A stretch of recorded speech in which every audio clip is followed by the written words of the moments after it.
তো চাই একজন মানুষ যে আমার পাশে দাঁড়াক, আমি একটু ভালো থাকতে চাই।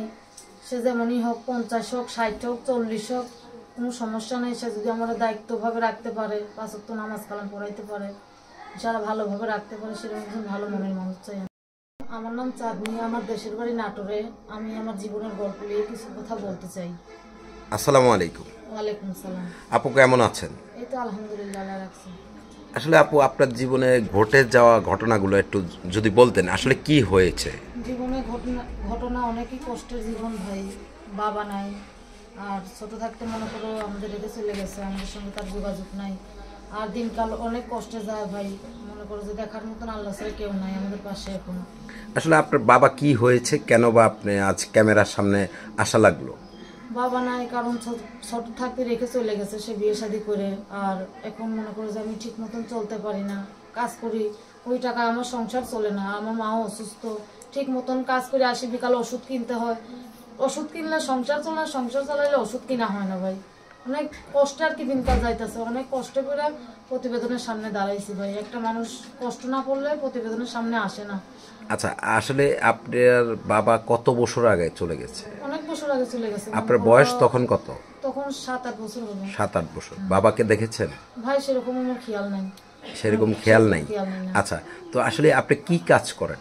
এখন আমি আগে বাসা বাড়িতে কাজ করতাম, এখন মনে করো আর বাসা বাড়িতে যাই না। এখন একটা দোকানে কাজ করি, মনে করো 200-300 টাকা দিন পাই, মেশিং এর কাজ করি। মানে সেলাইয়ের কাজ করেন? আচ্ছা, সেলাইয়ের মেশিন কি আপনার নিজের আছে? না না ভাই, নিজের থাকলে তো আর মানুষের দোকানে কাজ করা লাগতো না। নিজের নাই বিধায় সামর্থ্য নাই, কিনতে পারি না, এখন মানুষের দোকানে কাজ করি। আচ্ছা, তো এই যে মানুষের দোকানে কাজ করতে গেলে কোনো ধরনের কোনো কিছুর শিকার হন কিনা? না ভাই, ইনশাল্লাহ ওইগুলো কিছু নাই, কিন্তু তারপরেও একটা নিজের ভালো মন্দ তো আছেই। সবসময় তো মানুষ বিপদে পড়ে না, বিপদ কখনকার হবে কেউ কিন্তু জানে না।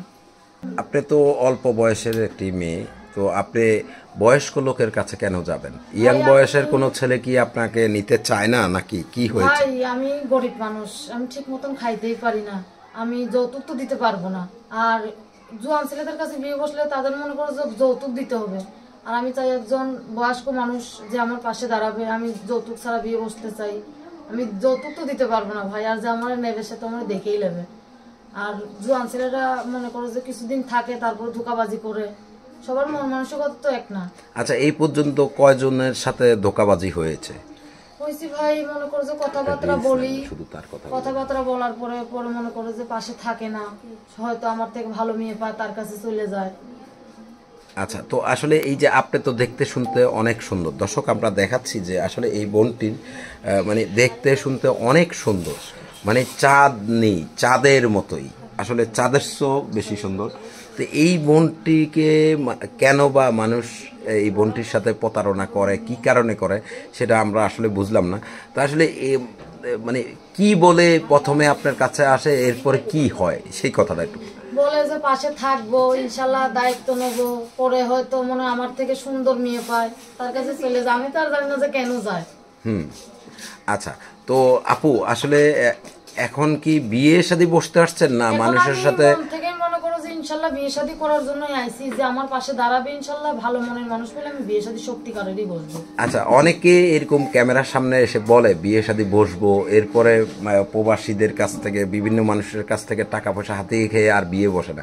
না ভাই, ইনশাল্লাহ যে কষ্টের মধ্যে আমার পাশে দাঁড়াবে, যে আমার সহযোগিতা করবে, সে যদি আমার বিয়ে শাদী করতে চায় আমার সঙ্গে আসবেন, সামনাসামনি দেখা সাক্ষাৎ হবে। সে বিয়ে শাদী করতে চায়, সামনাসামনি বিয়ে শাদী হবে। আচ্ছা, তো দর্শক আপনারা যারা দেখছেন, এই বোনটির সাথে যদি কেউ যোগাযোগ করতে চান, তাহলে তার সাথে কিভাবে যোগাযোগ করবেন সেটা আমরা আপনাদেরকে ব্যবস্থা করে দিচ্ছি। তো আপনারা সকলেই আমাদের সঙ্গে থাকুন। তো আপু, আপনার সাথে যোগাযোগের কি কোনো ব্যবস্থা আছে কিনা, কিংবা? ইনশাআল্লাহ আমার ফোন নাম্বার আছে ভাই। তা আপনার ফোন নাম্বারটি আপনি বলতে পারেন? না ভাই, বলতে পারবো না। আচ্ছা, দর্শক আপনারা সকলেই ভালো থাকবেন। আপনাদের নিজ দায়িত্বে তাদেরকে সহযোগিতা করবেন। বিয়ে শাদীর বিষয়টা ইউটিউব কর্তৃপক্ষ কখনোই নেয়, এই দায় নেয় না, দায় দায়িত্ব নেয় না। আপনারা আপনাদের নিজ দায়িত্বে তাদেরকে সহযোগিতা করবেন। বিয়ে শাদীর বিষয়টা আপনারা আপনাদের নিজ দায়িত্বে আপনারা নিয়ে নেবেন। তো সকলেই ভালো থাকবেন, সুস্থ থাকবেন। আল্লাহ হাফেজ, আসসালামু আলাইকুম।